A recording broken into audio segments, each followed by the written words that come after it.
የማዳም ቅመም ፖለቲካውን ገሏል፣ ኢኮኖሚ ገሏል፣ አስተሳሰብ ገሏል፣ ሃይማኖት ገሏል፣ ኢትዮጵያዊነት ገሏል። የማዳም ቅመምን ሃሁ ብለን እንደገና ብናስተምረው ከቅመምነት ልንዋጣው አንችልም። አፈር ልብላልሻል። አይ መከራ ኢትዮጵያ። የነሱ ይዘን እኮ ነው እኛው 130 ሚሊዮን ነን። አማራ 60 ሚሊዮን።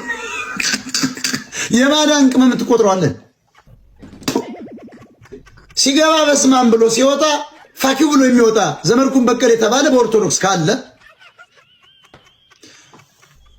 ሰላም ብያለሁ ለእናትና ልጁ ይመስገን ጌታ ብሎ እናቷን ኦርቶዶክስ ዘቅዘቅ ማርያምን ትኗን ለምንት ይሄናል ደግሞ የሚሉት ጋር እኮ ቁጭ ብላችሁ ትቀመጣላችሁ።